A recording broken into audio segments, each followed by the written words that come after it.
మీ అందరికీ నా హృదయపూర్వక వందనాలు. చెమ్మగలిగిన దేవుని పిల్లరా, మీరు హృదయాలు వెలిగించే మాట తేకుని మీదకి వచ్చినాను కనుక మరి రాత్రి కాలం నుంచి మిమ్మల్ని, మీ కుటుంబాలని, మమ్మల్ని, సంఘాన్ని, భూమి మీద ఉన్న ప్రతి బిడ్డను జ్ఞాపకం చేసుకొని ఎన్నో మేలులు ఉపకారాలు చేసిన దేవుడికి, మన ప్రభు మన రక్షకుడు యేసుక్రీస్తు వారి నామములో శిరస్సు వంచిన వందనాలు స్తుతులు తెలియచేసుకుంటూ, జీవమగలిగిన దేవుని పిల్లరా, చిన్న ఆరాధన చేసుకుని వాక్యాన్ని మనం ధ్యానం చేసుకుందాం. కళ్ళు మూసుకుంటే ఆరాధనా స్తుతి ఆరాధనా ఆరాధనా దైవారాధనా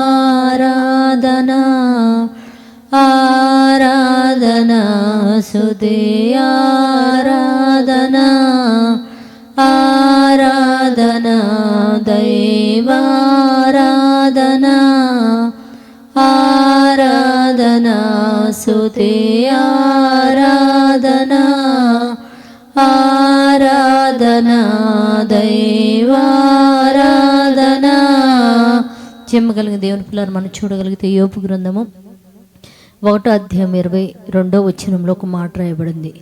ఈ సంగతుల్లో ఏ విషయం అందైనను యోబు ఏ పాపము చేయలేదు, దేవుడు నాకు అన్యాయం చేశాడని చెప్పలేదని చెప్తున్నాడు దేవుని పిల్లలు. అంటే యోబు గారి జీవితంలో చూడగలిగితే చాలా భక్తిపరుడు, నీతిమంతుడు, న్యాయమును చక్కగా జరిగించగలిగిన వాడు, ఊజు దేశంలో గొప్ప ధనవంతుడు. అయినప్పటికీ అపవాదికి దేవుడికి యోబు భక్తిపరుడు, ఏ పాపం చేయడం దేవుడు, ఆ భక్తి నువ్వు అన్నీ ఇవ్వటం వలన నిలబడింది నాయన, ఆ భక్తి నువ్వు బాగా డబ్బు ఆస్తులన్నీ ఇచ్చి కంచి వేసావు కనుక ఆ భక్తి నిలబడింది, అవి తీసేస్తే ఆ భక్తి నిన్ను తిట్టిద్ది, నువ్వు అన్యాయస్తుడివి అని చెప్పి నీ మొక్క మీద నిన్ను తిడతాడు ఇవ్వన్నప్పుడు వాళ్ళిద్దరు ఏమండి పందెం అనుకోవచ్చు. వాళ్ళిద్దరు ఆలోచనల వలన యోబుకు ఒక్క దినములోనే ఆస్తి మొత్తం పోయి 10 మంది పిల్లలు చనిపోయినప్పుడు దేవుడు నీ ఒకే ఒక మాట అంటాడు యోబు. ఏంటో తెలుసా?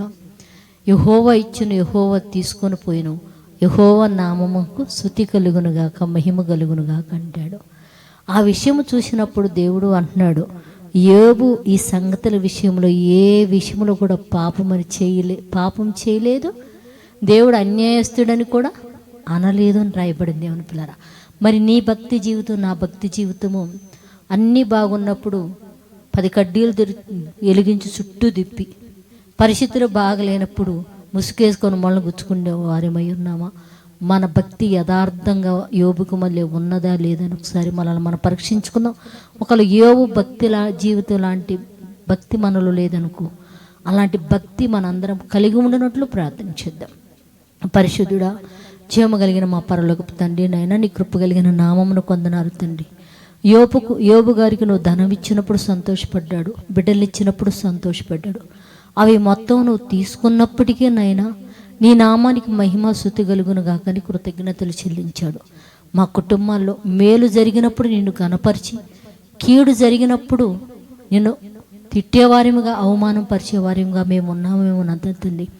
అలాంటి భక్తి జీవితం కాక యథార్థమైన భక్తి జీవితం కలిగి పరమనున నిన్ను సంతోషపెట్టి భూమి మీద మేము మంచి ఆరోగ్యము కలిగి ఆయుష్ కలిగి బ్రతికే కృపను అనుగ్రహించి మనం అడుగుతూ తండ్రి, భూమి మీద ఉన్న ప్రతి బిడ్డకునైనా మంచి ఆరోగ్యం దయచేసినైనా అందరూ కూడా ఆత్మచేత నింపబడి నిన్ను ఆరాధించే పిల్లలుగా మారిపోవనట్లు సహాయం చేయమని అడుగుతున్నాయినా.